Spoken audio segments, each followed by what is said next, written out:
আসসালামু আলাইকুম। 3D unique অটোমেশনের industrial automation and motor controlling PLC VFD HMI online কোর্সে আপনাদের সবাইকে স্বাগতম। আজকে আমরা পিএলসির প্রথম ক্লাস করব।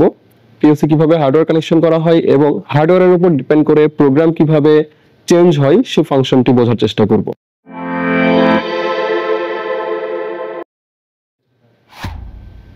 আমরা দেখতে পাচ্ছি এখানে একটি পিএলসি ওয়্যারিং করা আছে আমাদের বাম পাশে এবং তার পাশে একটি পিএলসি প্রোগ্রাম করা আছে। তো আমরা যদি প্রথমে প্রোগ্রাম অ্যানালাইসিস করি, এখানে প্রোগ্রামের মধ্যে একটি I1 এর অ্যানো কন্টাক্ট দেওয়া আছে এবং একটি Q1 এর আউটপুট কন্টাক্ট দেওয়া আছে, আউটপুট কয়েল দেওয়া আছে। তো এখানে আমরা যদি প্রোগ্রামটাকে রিড করি, ব্যাপারটা এরকম আসে, যখনই I1 সিগন্যাল পাবে, দ্যাট মিন্স পিএলসির হার্ডওয়্যারের I1 পয়েন্টে সিগন্যাল পাবে, তখনই এই I1 এর কনফিগারেশন চেঞ্জ হবে। এখানে আমরা অ্যানো কন্টাক্ট ব্যবহার করে রাখছি, এটি ক্লোজ হয়ে যাবে। আর এটি যদি ক্লোজ হয়ে যায় তাহলে এখান থেকে লাইন পাস করে আমাদের Q1 টিকে অ্যাক্টিভ করে দিবে। তো এখন এই I1 আমরা এখানে দেখতে পাচ্ছি হার্ডওয়্যার কানেকশন। এই পিএলসির এখানে ইনপুট এবং আউটপুট পয়েন্ট আছে।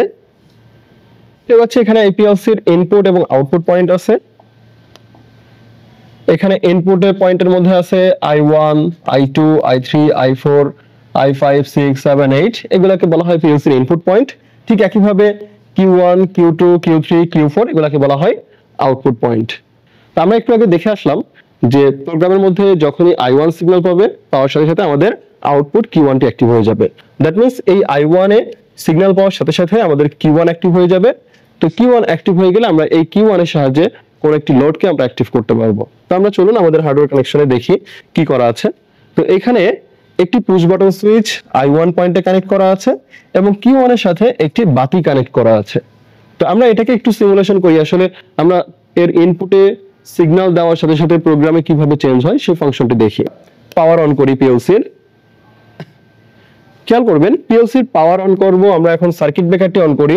সার্কিট ব্রেকার অন করার সাথে সাথে আমাদের পিএলসি তে পাওয়ার চলে আসবে এবং পিএলসি তে পাওয়ার আসার সাথে সাথে আমাদের পিএলসি অ্যাক্টিভ হয়ে গেছে এবং এই পাশের রাংটি কিন্তু অ্যাক্টিভ হয়ে গেছে।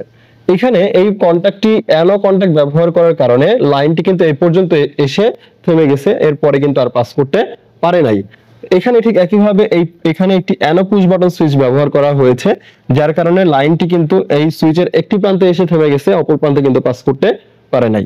তো যখনই আমরা সুইচটি প্রেস করব, প্রেস করার সাথে সাথে এই অ্যানোটি ক্লোজ হয়ে যাবে। দ্যাট মিন্স কারেন্ট প্রবাহিত হওয়া শুরু করবে ইনপুট পয়েন্টে। যখন ইনপুটে সিগন্যাল পেল, এর কন্টাক্টের অ্যানোটা এনসি হয়ে আউটপুটটিকে অ্যাক্টিভ করে দিয়েছে। আর আউটপুট অ্যাক্টিভ হওয়ার সাথে সাথে এখানে এই আউটপুট কন্টাক্ট অ্যাক্টিভ হওয়ার সাথে সাথে বাতিটিকে কিন্তু অ্যাক্টিভ করে দিয়েছে। এখন খেয়াল করবেন এই সুইচটিকে আমরা তো চাপ দিয়ে ধরে রাখি নাই, তাহলে আমরা জানি পুশ সুইচ চাপ দিলে এর ফিগার চেঞ্জ করে, ছেড়ে দিলে নরমাল অবস্থায় চলে আসে।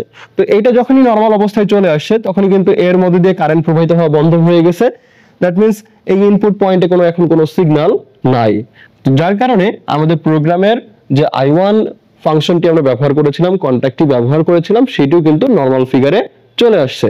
আর এটা যেহেতু অ্যানো হয়ে গেছে, দ্যাটস ওয়াই আমাদের আউটপুটটি অফ হয়ে গেছে। আর আউটপুট অফ হয়ে যাওয়া মানে পিএলসির আউটপুট বন্ধ হয়ে গেছে এবং এই আমাদের আউটপুটের লোডটিও কিন্তু বন্ধ হয়ে গেছে।